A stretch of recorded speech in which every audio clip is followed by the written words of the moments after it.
Welcome to pharma concept दोस्तों। देखिए, आज की क्लास में हम बात करने वाले हैं ड्रग स्टोर बिजनेस मैनेजमेंट के इम्पोर्टेंट एमसीक्यूज के बारे में, जो कई बार एग्जाम में पूछे जा चुके हैं या फिर इनसे रिलेटेड काफी क्वेश्चंस एग्जाम में पूछे जाते हैं।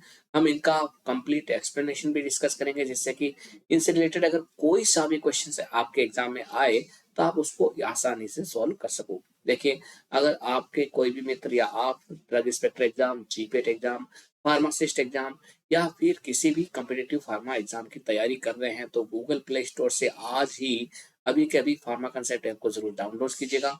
वहां पे हमारी लाइव क्लासेस, डिकोडेड क्लासेस, साथ ही साथ टेस्ट सीरीज और पीडीएफ नोट्स भी स्टडी के लिए मिल जाएंगे, और वो बिल्कुल कम रेट में मिलेंगे। साथ ही साथ दोस्तों, अभी उन पर ऑफर कोड भी चल रहा है, जिसके अंदर आपको लगभग 40% तक डिस्काउंट मिल सकता है हर एक कोर्सेज में।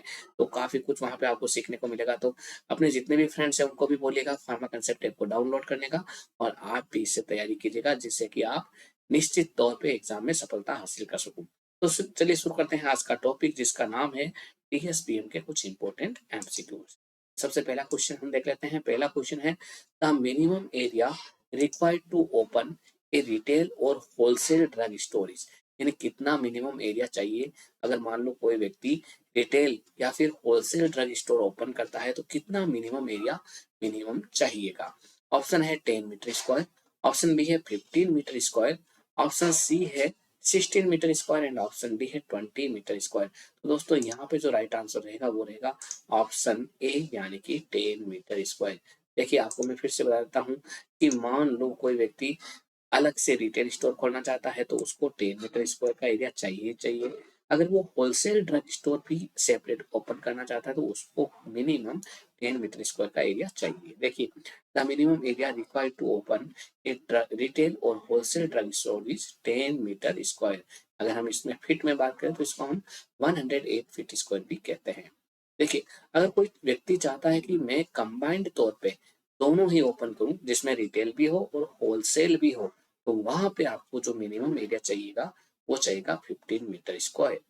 यानी while for opening a combined retail और wholesale drug store the minimum area should be 15 metre square, या फिर यूं कह सकते हैं 162 फीट स्क्वायर चाहिएगा। Minimum requirement to open a drug store comes under schedule N. जो मिनिमम रिक्वायरमेंट होती है ड्रग स्टोर ओपन करने की, वो शेड्यूल एन के अंतर्गत आती है। अगला क्वेश्चन देख लेते हैं। देखिए, यहाँ पे मैंने ये सारी चीजें बताई ना, तो मान लो अगर यहाँ पे देखिए रिटेल का पूछे तो भी आपको पता रखना है 10 मीटर स्क्वायर, होलसेल का पूछे तो 10 मीटर स्क्वायर, और अगर क्वेश्चन में कंबाइंड का पूछ ले तो भी ध्यान रखना है 15 मीटर स्क्वायर। अगला क्वेश्चन देख लेते हैं, question number 2। ABC analysis is based upon. ABC analysis किस पे बेस्ड है वो आपको बतानी है। ऑप्शन है storage value of material, option B है consumption value of material, option C है unit price of material and option D है नन। तो आपको बताना कि जो एबीसी एनालिसिस होती है ड्रग स्टोर बिजनेस मैनेजमेंट में, वो किसके ऊपर बेस्ड रहती है। तो यहाँ पे जो आपका राइट आंसर रहेगा वो रहेगा ऑप्शन बी, यानी कि कंजप्शन वैल्यू ऑफ मटेरियल। यानी जो मटेरियल है उसका कंजप्शन वैल्यू कितना है, उस पर डिपेंड रहता है एबीसी वैल्यू, है ना। देखिए, ड्रग या आइटम को हम 3 ग्रुप में डिवाइड करते हैं based on their annual expenditure occurred. यानी एनुअली कितना एक्सपेंडिचर उन पे होता है, उसके आधार पर ड्रग को हम 3 ग्रुप में डिवाइड करते हैं। पहला ग्रुप है आपका ए। यहाँ पे एबीसी एनालिसिस में ये ए, बी और सी तीनों ही अलग अलग ग्रुप है।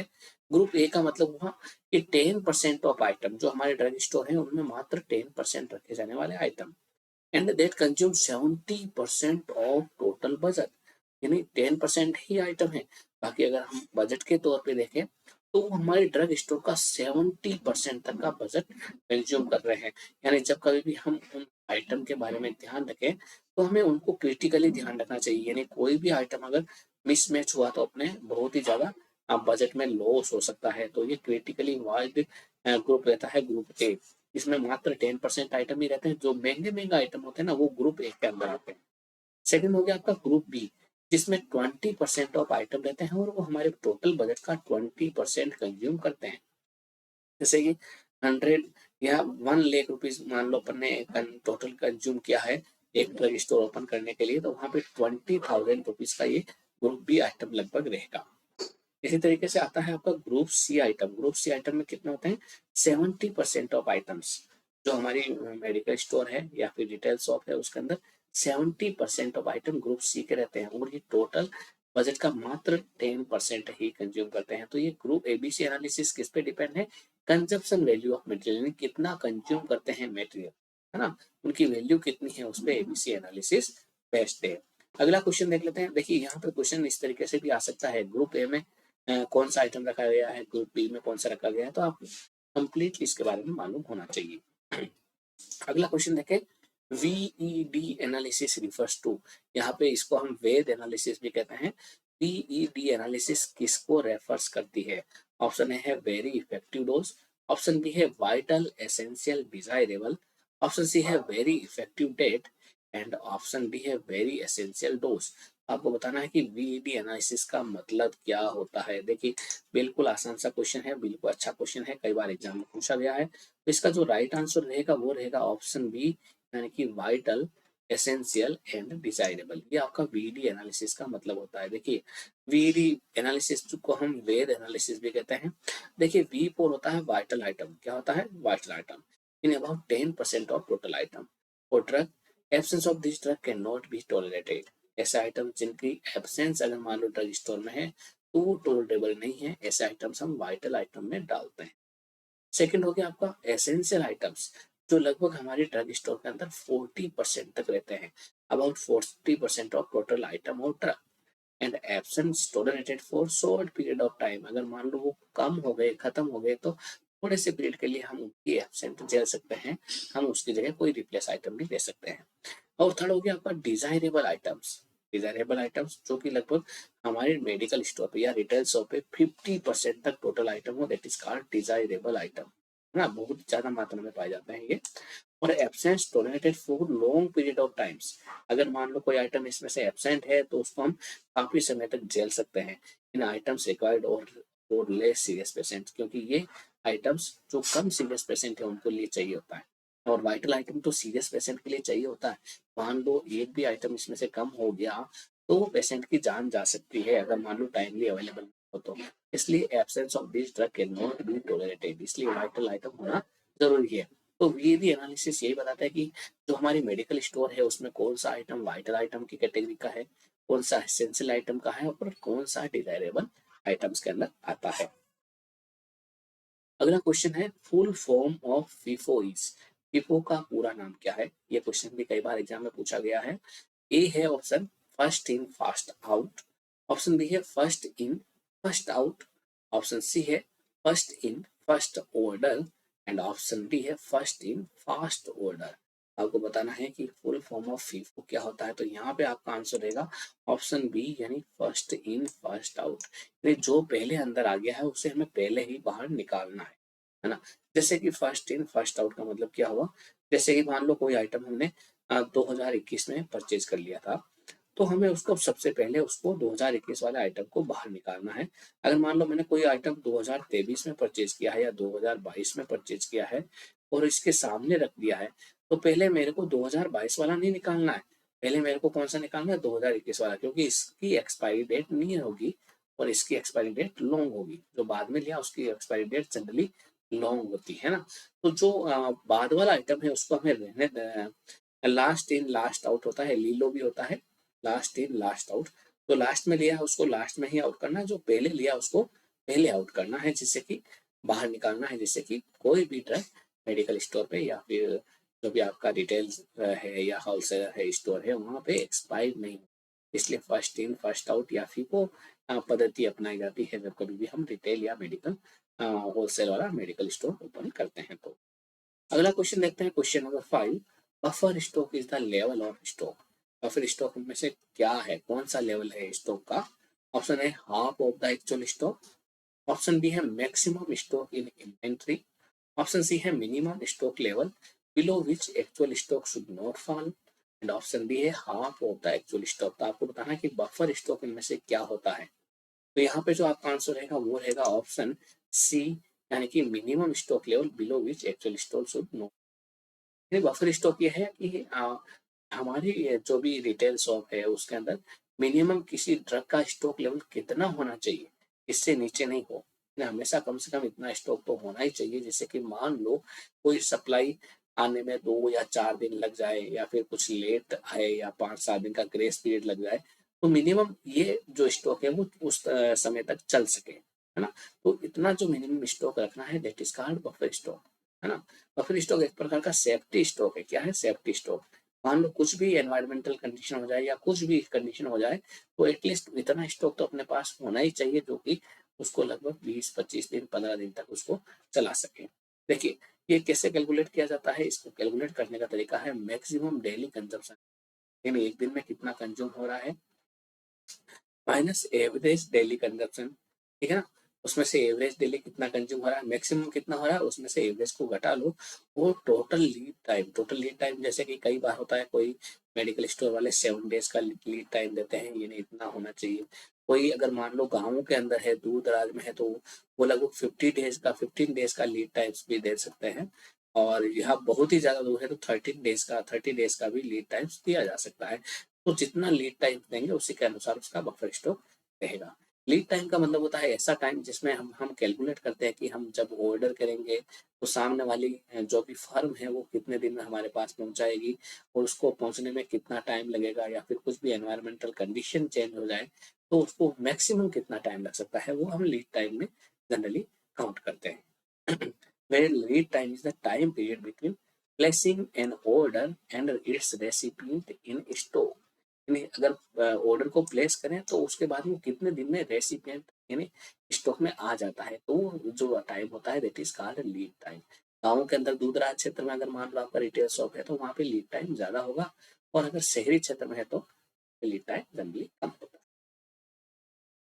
अगला क्वेश्चन देखते हैं, question number 6, function of inventories. Inventory का इसमें से क्या फंक्शन है? ऑप्शन है minimization of out of stock danger, option B है to maintain optimum stock, option C है to forecast market economic condition, and option D है ऑल। तो आपको इसका आंसर बताना है। इसका जो राइट आंसर रहेगा वो रहेगा ऑप्शन डी यानी कि ऑल। देखिए इन्वेंट्री का मतलब ये सारी चीजें। इन्वेंट्री का कंट्रोल क्या होता है? It is method of maintaining optimum stock at a level at which purchasing and storing cost are at lowest. यहाँ पे परचेजिंग कॉस्ट या स्टॉकिंग कॉस्ट सबसे कम हो, दैट इज कॉल्ड इन्वेंट्री। यानी कोई भी सामान इतना भी नहीं लेके आना है कि उसके लिए हम स्टॉक करने के लिए जगह नहीं बचे, और कोई आइटम इतना भी कम नहीं लाना है कि उसको हमें बार बार लाना पड़े, ठीक है ना? तो इन्वेंट्री यही चीज दिखाती है कि minimisation of out of stock danger हो, यानी कोई आइटम ऐसा नहीं होना चाहिए कि वो आउट ऑफ स्टॉक चला जाए। या फिर हमें क्या करना है, ऑप्टिमम स्टॉक को मेंटेन करना है, जो भी मार्केट की इकोनॉमिक कंडीशन है उसके हिसाब से चलना है। जैसे कि मान लो सीजन आ गया आपका कोल्ड का, तो उस हिसाब से कोल्ड की जो भी मेडिसिन है वो पहले ला के रखनी है, ठीक है ना, मार्केट इकोनॉमिक कंडीशन के अनुसार। ऐसे नहीं कि कोल्ड के सीजन में अपन गर्मियों की चीजें ला के रख दें, है ना, वो नहीं लाना है। यानी जो भी आपको वो इकोनॉमिक कंडीशन चल रही है फोरकास्ट मार्केट की उसके हिसाब से चलना, दैट इज कॉल्ड इन्वेंट्री। यही आपकी इन्वेंट्री। ऐसा नहीं कि आप अपना जो भी पैसा है वो जो मेडिसिन आपकी जहां आपको चाहिए कि गर्मियों के सीजन में समर सीजन में चाहिए कि वो आप विंटर सीजन में मंगा लो, और उसके अनुसार आप लगभग 5-6 महीने का जो भी आपका इन्वेंट्री है उसको अनबैलेंस कर दो। ऐसा नहीं होना चाहिए। जो आपका आइटम जो रनिंग चल रहा है उसी को आपको परचेज करना है। ये आपका इन्वेंट्री का फंक्शन बताता है। अगला क्वेश्चन देख लेते हैं, question number 7, representation of assets and liabilities of an individual is called, यानी जो भी आपकी इंडिविजुअल की एसेट्स और लाइबिलिटीज होती है वो किसके अंदर रिप्रेजेंट की जाती है? ऑप्शन है बैलेंस शीट, ऑप्शन बी है जर्नल, ऑप्शन सी है laser book, and option D है ट्रायल बैलेंस। तो यहाँ पे जो राइट आंसर रहेगा वो रहेगा आपका ऑप्शन ए यानी कि बैलेंस शीट। बैलेंस शीट्स में ही कितना एसेट्स किसी पर इंडिविजुअल के पास में है, कितनी लाइबिलिटीज है।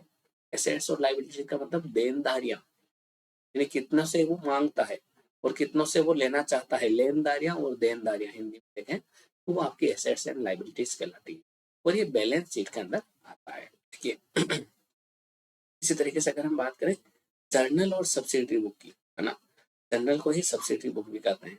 ये बुक होती है बुक ऑफ ओरिजिनल एंट्री। ये क्वेश्चन भी कई बार पूछा गया है कि इनमें से कौन सी बुक ऑफ ओरिजिनल एंट्री में आती है, तो जर्नल है सब्सिडरी बुक है, ये दोनों ही बुक ऑफ ओरिजिनल एंट्री में आती है। ये प्राइमरी बुक्स होती है ना।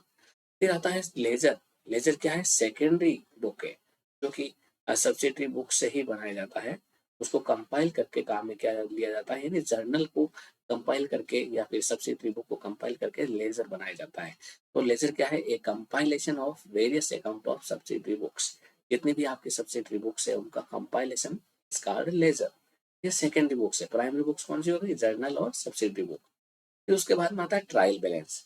ट्रायल बैलेंस कैसे बनाया जाता है, लेजर के थ्रू जो बैलेंस बनाया जाएगा ट्रायल बैलेंस, वो आपका ट्रायल बैलेंस रहेगा। इसमें स्टेटमेंट ऑफ बैलेंस रहेगा, जिसमें जो भी आपका स्टेटमेंट लेजर बुक में था वो अपीयर इसमें होगा। And these are prepared by ledgers. Trial balance किससे बनाया जाता है, लेजर से। सेकेंडरी बुक से ट्रायल बैलेंस बनाया जाता है। देखिए, अगर हम कोई अकाउंट की बात करें तो एक तो होता है लेफ्ट साइड, दूसरा होता है राइट साइड। तो जो लेफ्ट साइड की जो भी एंट्री होती है that is called debits. Debits यानी जो हम दे देते हैं, जो हमसे खर्च हो जाता है, जो भी चीजें खर्च होती है वो डेबिट्स कहलाती है। जो अपने पास आती है that is called credits. Credits कौन सा होगा, जो राइट साइड की एंट्रीज होगी वो क्रेडिट्स कहलाएगी, और जो लेफ्ट साइड की एंट्रीज होगी वो आपकी क्या कहलाएगी, डेबिट्स कहलाएगी। ये भी कई बार क्वेश्चन पूछा गया है कि लेफ्ट साइड की एंट्री है तो कौन सा है, डेबिट है। राइट साइड की एंट्री है तो क्या है, क्रेडिट। इसका भी आप ध्यान रखें। इसके अलावा जो भी ये बुक्स है, कौन कौन सी बुक अपना ओरिजिनल एंट्री की है, लेजर कैसे बनता है, ट्रायल बैलेंस कहाँ से बनता है। देखिए, जर्नल से बनता है लेजर और लेजर से बनता है ट्रायल बैलेंस, है ना, इसका ध्यान रखें। अगला क्वेश्चन है example of fixed asset is. कौन सा एक फिक्स्ड एसेट का एग्जाम्पल है वो आपको बताना है। ऑप्शन ए है स्टॉक, ऑप्शन बी है मशीनरी, ऑप्शन सी है कैश एंड ऑप्शन डी है ट्रेडमार्क। तो आपको बताना है कि इनमें से कौन सा एक फिक्स्ड एसेट का एग्जाम्पल है। तो यहाँ पे जो राइट आंसर होने वाला है वो देख लेते हैं। यहाँ पे जो राइट आंसर रहेगा वो रहेगा आपका ऑप्शन बी, यानी कि मशीनरी। देखिए, फिक्स्ड एसेट का मतलब क्या हुआ, फिक्स्ड एसेट का मतलब हुआ जो भी चीजें हमारे पास फिक्स्ड है, जैसे कि कोई बिल्डिंग है, कोई मशीन ले लिया हमने, कोई लैंड परचेज कर ली, कोई फर्नीचर ले लिया, जो कि क्या है कि जो आपका कंज्यूम नहीं होगा। बिल्डिंग है, मशीनरीज है, लैंड है, फर्नीचर है, ये आपका फिक्स्ड एसेट में चला जाता है। इसके अलावा करंट एसेट्स जो कि कंज्यूम होता रहता है, वापस बनता है, वापस आ सकता है, वापस चला जाता है, that is called current asset. इसके अंदर जो आइटम आएंगे वो है स्टॉक, साथ साथ आपका कैश। जो भी आपका कैश है वो करंट एसेट्स में रहेगा। इसके अलावा डेप्टर्स, डेप्टर्स है वो भी आपका करंट एसेट्स में रहेगा। एक थर्ड होता है आपका इंटेंजिबल एसेट्स। देखिए, ये तीनों क्वेश्चन एग्जाम में पूछे जाते हैं। फिक्स्ड एसेट के एग्जाम्पल क्या है, करंट एसेट्स के एग्जाम्पल क्या है, और इंटेंजिबल एसेट्स के एग्जाम्पल क्या है। इंटेंजिबल एसेट्स का मतलब हो गया ट्रेडमार्क। जैसे कोई कंपनी है या फिर फार्मास्यूटिकल कंपनी है या फिर कोई मेडिकल एजेंसी है, तो उसका पर्टिकुलर ट्रेडमार्क, ट्रेडमार्क से वो चलता है, दैट इज इंटेंजिबल एसेट्स। इसके अलावा उसका कोई पेटेंट किया हुआ है, उसका कोई कॉपीराइट है जो कंज्यूम नहीं होता है ना, वो इंटेंजिबल एसेट्स है। ट्रेडमार्क, पेटेंट और कॉपीराइट ये फिजिकली नहीं होते हैं, बाकी ये एक्चुअल में क्या है, कंज्यूम भी नहीं होते, ठीक है ना, इसलिए इसको इंटेंजिबल एसेट्स कहा जाता है। अगला क्वेश्चन है question number 9। Retailer at a chemist shop purchase drug from wholesaler. Retailer ने ना परचेज किया ड्रग कहाँ से, होलसेलर से। एंड होलसेलर सप्लाई कर रहा है मैन्युफैक्चरर से। पहले रिटेलर रिटेलर ले रहा है होलसेलर से और होलसेलर ले रहा है मैन्युफैक्चरर से। तो आपको बताना है कि यहाँ पे channel of distribution of retailer क्या है। रिटेलर का जो चैनल ऑफ डिस्ट्रीब्यूशन है वो कौन सा है। ऑप्शन ए है 0 लेवल, ऑप्शन वन है बी है 1 लेवल, ऑप्शन सी है 2 लेवल एंड ऑप्शन डी है 3 लेवल। तो देखिए, यहाँ पे चैनल ऑफ डिस्ट्रीब्यूशन क्या होता है वो हम जान लेते हैं।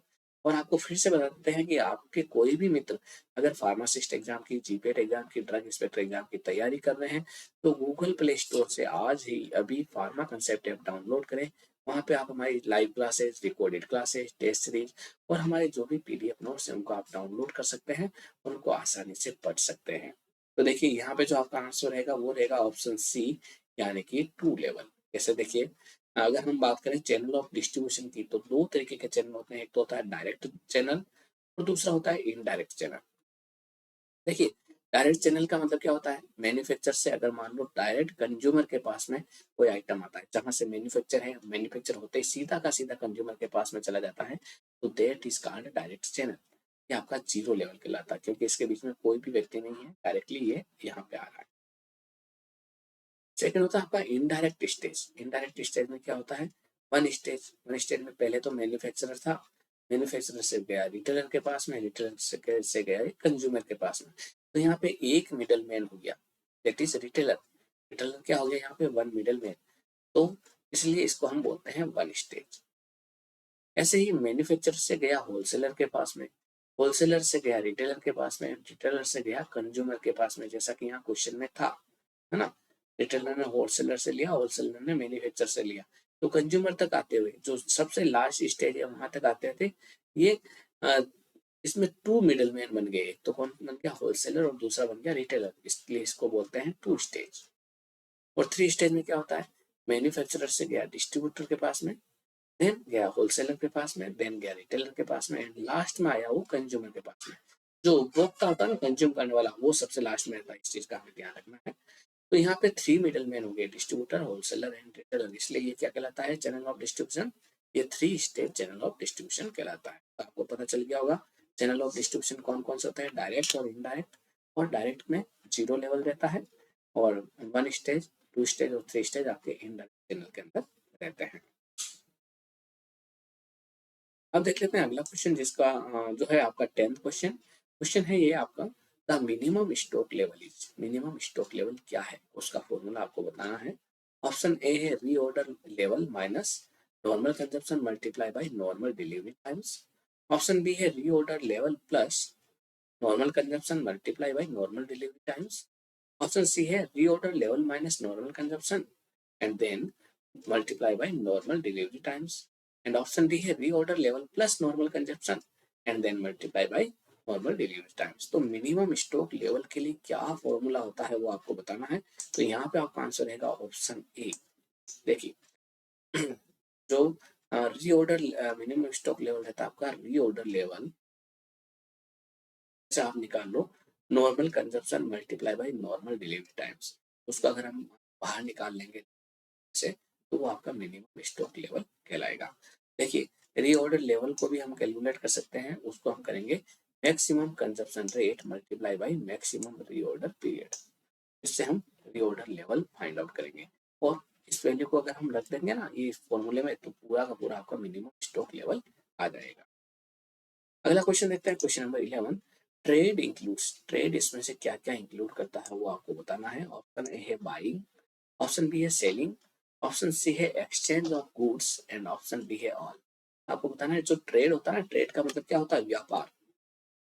ट्रेड को हम हिंदी में क्या बोलते हैं, व्यापार। व्यापार के अंदर क्या क्या इंक्लूड होता है, तो देखिए व्यापार के अंदर क्या क्या इंक्लूड होता है ये तो सभी को मालूम है, खरीदना बेचना सब कुछ इंक्लूड होता है, या फिर एक्सचेंज करना। तो यहाँ पे आपका आंसर रहेगा ऑप्शन बी यानी कि ऑल।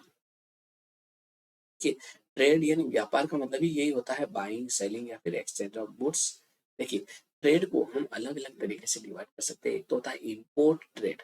इंपोर्ट का मतलब क्या होता है, आयात, आयात करना यानी इंपोर्ट करना। आयात हिंदी में बोलते हैं आयात। आयात का मतलब, इंपोर्ट का मतलब क्या होता है, कोई सामान अगर दूसरे देश से हमारे देश में आए तो दैट इज कॉल्ड इंपोर्ट, है ना। Route in from one country to another, दूसरे कंट्री से एक कंट्री के अंदर आए, that is called import trade. Second हो गया आपका एक्सपोर्ट ट्रेड। एक्सपोर्ट का मतलब हम हिंदी में बोलते हैं निर्यात। हाँ, तो निर्यात को मतलब क्या हुआ कि sell out from one country to another, एक कंट्री से दूसरे कंट्री में सेल आउट होना, that is called export. And तीसरा हो गया आपका हो गया इंटरपोर्ट। इंटरपोर्ट, इंटरपोर्ट का मतलब क्या हो गया, sale of goods by a country to a foreign country for further sale to another consuming country. यानी एक कंट्री को हमने उसको सेल किया, और इसलिए सेल किया कि वो उसको फर्दर दूसरी कंट्री को आगे सेल करे, that is called interport trade. जैसे कि लंदन एंड सिंगापुर के अंदर अपन सेल करना है, तो ये आपका इंटरपोर्ट ट्रेड के अंदर आएगा। तो ये ट्रेड के ही पार्ट है, import trade, export trade, entrepot trade, है ना। तो इस चीज का भी आप ध्यान रखें। अगला क्वेश्चन देख लेते हैं, in pharmaceutical trade the retailer is, pharmaceutical trade में रिटेलर कौन हो। Option A chemist, option B है ड्रगिस्ट, ऑप्शन सी है फार्मासिस्ट एंड ऑप्शन डी है ऑल। आपको बताना है कि फार्मास्यूटिकल ट्रेड के अंदर रिटेलर कौन हो सकता है। तो यहाँ पे आपका आंसर रहेगा ऑप्शन डी ओ। देखिए फार्मास्यूटिकल ट्रेड की बात करें तो retailer can be done by pharmacist, chemist and druggist. The trade is nucleus of commerce. जो भी आपका कॉमर्स है कॉमर्स है उसका जो न्यूक्लियस है मेन वो आपका ट्रेड ही है। और फार्मास्यूटिकल ट्रेड में जो रिटेलर होता है वो केमिस्ट भी हो सकता है, ड्रगिस्ट भी हो सकता है और फार्मासिस्ट भी हो सकता है। अगला क्वेश्चन है warehousing remove the hindrance of. इनमें से जो वेयर हाउसिंग होती है ना, वेयर हाउसिंग का मतलब क्या होता है? भंडारण करना, हिंदी में बोले तो भंडारण करना, स्टोरेज करना। गोदाम क्या होता है? गोदाम। वेयर हाउस का मतलब गोदाम होता है हिंदी में। यानी किसी चीज को अगर अपन स्टॉक करते हैं वहां पे, that is called warehousing. तो वेयर हाउसिंग कर लिया अगर किसी चीज की, तो वो किस चीज का हिंड्रेंस करेगा, किस चीज की बाधा को कम कर देगा? ऑप्शन ए है रिस्क को, ऑप्शन बी है स्पॉइलेज को, ऑप्शन सी है टाइम को, और ऑप्शन डी है प्लेस को। तो आपको बताना है कि वेयर हाउसिंग किस चीज को रिमूव करता है, कौन सी हिंड्रेंस को रिमूव करता है। तो यहाँ पे आपका आंसर रहेगा ऑप्शन सी यानी कि टाइम। अगर मान लो हम किसी चीज को पहले ही स्टोर कर ले, भंडारण कर ले, उसका गोदाम के अंदर रख दें, तो बाद में जब हम कभी भी उसको वापस मंगाएंगे तो हमें टाइम नहीं लगेगा, यानी जो टाइम का हिंड्रेंस है वो खत्म हो जाएगा। तो इसलिए वेयर हाउसिंग किसको रिमूव करता है? Hindrance of time. देखिए अलग अलग चीजें अलग अलग चीजों को रिमूव करती है। जैसे इंश्योरेंस की बात करें तो इंश्योरेंस अगर ले लिया तो ये रिस्क को हिंडर कर देगा, हिंड्रेंस ऑफ रिस्क करेगा। ऐसे किसी आइटम का हमने पैकेजिंग प्रॉपर कर लिया है तो वहां पे जो स्पॉइलेज हो रहा है, इम्प्रॉपर पैकेजिंग की वजह से डैमेज हो रहा है, तो उसको ये रिमूव कर लेगा पैकेजिंग, है ना, हिंड्रेंस ऑफ स्पॉइलेज और डैमेज को कर देगा। वे हाउसिंग कर लिया अगर हमने किसी को गोदाम में रख दिया सामान को, तो उसको बार बार लाने का जो टाइम कंज्यूम हो रहा है उसको ये हिंडर कर देगा, it remove hindrance of time. ठीक है ना। अगर ट्रांसपोर्ट की बात करें तो ट्रांसपोर्ट क्या करेगा? Remove the hindrance of place. Efficient transport system help in maintaining prices of essential commodities. Banking की बात करें तो ये क्या करेगा? फाइनेंस और क्रेडिट के हिंड्रेंस को रिमूव कर देगा अगर बैंकिंग अच्छा सा हो। And advertisement and publicity take care of hindrance of knowledge. जो भी आपकी नॉलेज का जो हिंड्रेंस है उसका बारे में जो केयर लेता है वो एडवर्टाइजमेंट और पब्लिसिटी है, वो एंड हिंड्रेंस ऑफ नॉलेज की केयर करता है। अगला क्वेश्चन देखते हैं, question number 14। Activities around the trade in. जो भी आपका ट्रेड है, व्यापार है, उसके चारों ओर कौन कौन सी एक्टिविटीज होती है वो। ऑप्शन है इंश्योरेंस, ऑप्शन बी है पैकेजिंग, ऑप्शन सी है ट्रांसपोर्ट एंड ऑप्शन डी है ऑल। तो यहाँ पे आपका आंसर रहेगा ऑप्शन डी यानी कि ऑल। देखिए इंश्योरेंस करवाना या पैकेजिंग करना या फिर ट्रांसपोर्ट करना, ये सारे के सारे ट्रेड के अंदर ही इंक्लूड है, व्यापार के अंदर ही इंक्लूड है। किसी भी चीज को अपन लेके आते हैं तो पहले उसको इंश्योर करते हैं, उसकी पैकिंग प्रॉपर होनी चाहिए, उसका ट्रांसपोर्टेशन टाइमली होना चाहिए। That are all parts of trades. अगला क्वेश्चन है all are function of management except. जितने कितने भी फंक्शंस नीचे दे रखे हैं वो सभी के सभी मैनेजमेंट के फंक्शन है, एक को छोड़ के आपको बताना कौन सा फंक्शन नहीं। ऑप्शन है प्लानिंग, ऑप्शन बी है पैकेजिंग, ऑप्शन सी है स्टाफिंग एंड ऑप्शन डी है डायरेक्टिंग। तो आपको बताना कि कौन सा एक मैनेजमेंट का फंक्शन नहीं। तो यहाँ पे आपका आंसर रहेगा ऑप्शन बी यानी कि packaging. Packaging is not a part of management. देखिए मैनेजमेंट होता क्या? Management is process of conducting and managing business activities. जो भी आपकी बिजनेस एक्टिविटी है उसको कंडक्ट करना, उसको मैनेज करने का काम आपका मैनेजमेंट करता है। देखिए मैनेजमेंट के 6 फंक्शन होते हैं मेनली।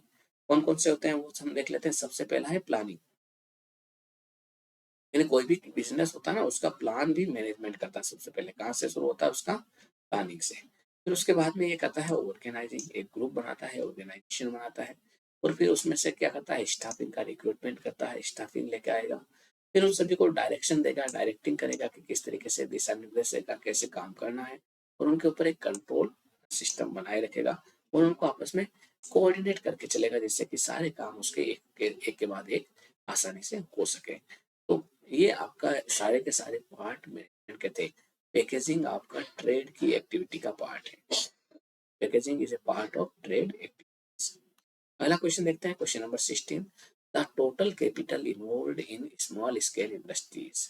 स्मॉल स्केल इंडस्ट्री में कितना कैपिटल इन्वॉल्व होता है, कितना मनी इन्वॉल्व होता है? ऑप्शन ए है 10,000, ऑप्शन बी है 10 लैक्स, ऑप्शन सी है 20 लैक्स एंड ऑप्शन डी है 50 लैक्स। तो यहाँ पे आपका आंसर रहेगा ऑप्शन बी यानी कि 10 lakhs. The total capital involve in small scale industries 10 lakhs. अगला क्वेश्चन देख लेते हैं। द सीनियर मेल मेंबर, कभी घर के अंदर जो सीनियर मेल मेंबर होता है फैमिली के अंदर, in joint Hindu family business is known. जो भी आपका सीनियर मेल मेंबर होता है जॉइंट हिंदू फैमिली बिजनेस में, तो उसको उस मेल मेंबर को क्या कहा जाता है? ऑप्शन ए है कर्ता, ऑप्शन बी है मैनेजर, ऑप्शन सी है दादा एंड ऑप्शन डी है ताऊ। तो यहाँ पे जो राइट आंसर रहेगा दैट इज कॉल्ड कर्ता। क्या कहलाता है? कर्ता। तो सीनियर मेल मेंबर रहेगा फैमिली के अंदर दैट इज कॉल्ड कर्ता। देखिए, जॉइंट हिंदू फैमिली बिजनेस जो कंट्रोल होता है सीनियर मेल मेंबर और फैमिली के द्वारा, तो उसको हम कर्ता बोलते हैं। अगर सेल प्रोपर्टीयरशिप होगी तो वन मैन बिजनेस होगा, और बिजनेस इन पार्टनरशिप, अगर कोई भी बिजनेस अपन पार्टनरशिप में करें तो दैट इज कॉल्ड फर्म। अगर कोई बिजनेस हम पार्टनरशिप के अंदर करें तो दैट इज कॉल्ड फर्म। तो ये भी आपको ध्यान रखना है। पहला क्वेश्चन है maximum number of person in partnership businesses. Partnership business में मैक्सिमम कितने पर्सन इंक्लूड हो सकते हैं? ऑप्शन है 10, ऑप्शन बी है 15, ऑप्शन सी है 20 एंड ऑप्शन डी है 50। तो यहाँ पे आपको आंसर रहने वाला ऑप्शन सी यानी कि 20। अगर मान लो अपन कोई बिजनेस पार्टनरशिप में करें तो वहां पे मैक्सिमम 20 पार्टनर्स हो सकते हैं। देखिए, business in partnership is called firm. अगर पार्टनरशिप में कोई बिजनेस होता है तो उसे हम फर्म कहते हैं।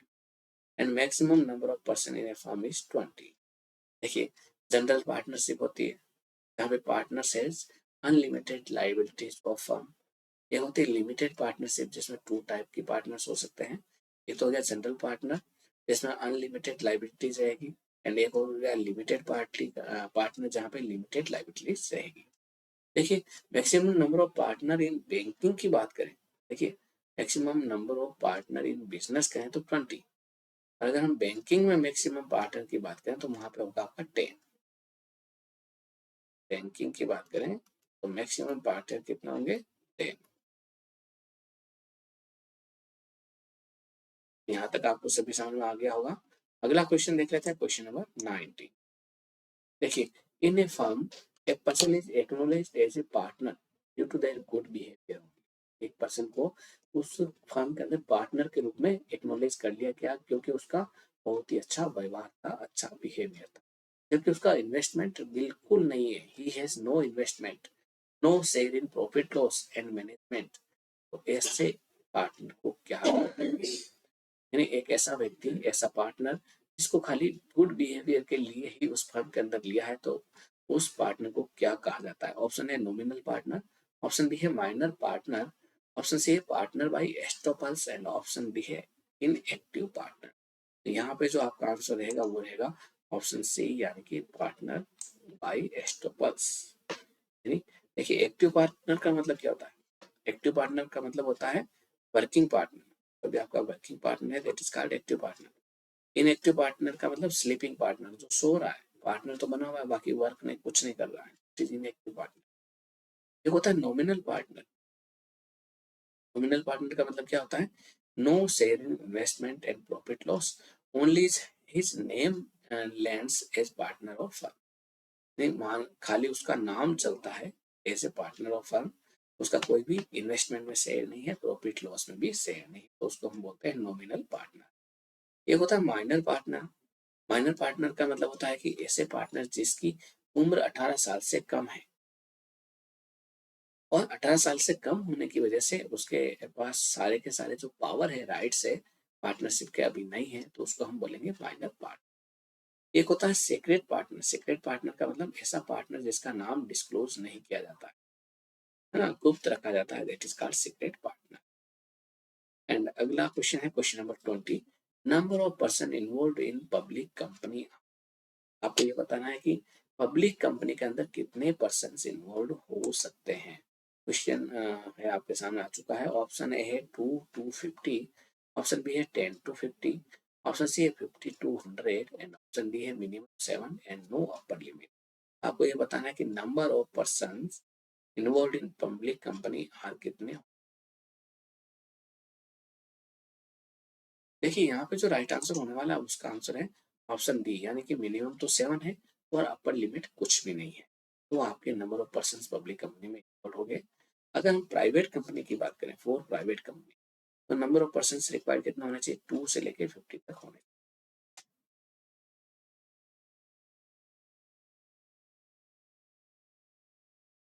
और पब्लिक कंपनी की बात करें तो minimum 7 members are required and there is no upper limit. यहाँ पे मिनिमम 7 मेंबर्स होने चाहिए। और गवर्नमेंट कंपनी की बात करें तो at least 51% share held by government. यानी अगर मान लो किसी कंपनी का शेयर 51% गवर्नमेंट के पास है तो इसका मतलब वो गवर्नमेंट कंपनी। तो देखिए दोस्तों, ये थे आज के कुछ इंपॉर्टेंट एमसीक्यूज जो हमने ड्रग स्टोर बिजनेस मैनेजमेंट से लिए थे। आपको फिर से बताता हूँ कि हमने हमारे ऐप पर ड्रग इंस्पेक्टर एग्जाम का बैच, टारगेट जीपेट एग्जाम 2024-25 का batch, pharmacist exam batch, AIIMS pharmacist exam batch जिसमें हम क्रैश कोर्स भी लॉन्च कर रखा है, ये सारे ही हमने एक नॉमिनल प्राइस में लॉन्च कर रखे हैं। और अभी इन सभी में 40% तक डिस्काउंट चल रहा है, जिसमें आपको live classes, PDF notes, recorded classes, important MCQs 360 degree coverage के साथ मिल रहा है। तो आज ही फार्मा कंसेप्ट ऐप को जरूर ज्वाइन करें। साथ ही साथ अगर आप किसी एग्जाम की तैयारी कर रहे हैं तो जितना अगर आप एमसीक्यूज की तैयारी करें, जितने आप उसके क्वेश्चंस करेंगे उतना ही ज्यादा आप बेनिफिट में रहेंगे। तो इसके लिए आप फार्मासिस्ट एग्जाम की टेस्ट सीरीज या फिर जीपीएट एग्जाम की टेस्ट सीरीज या फिर ड्रग इंस्पेक्टर एग्जाम की टेस्ट सीरीज हमारे फार्मा कंसेप्ट ऐप से जरूर ज्वाइन करें।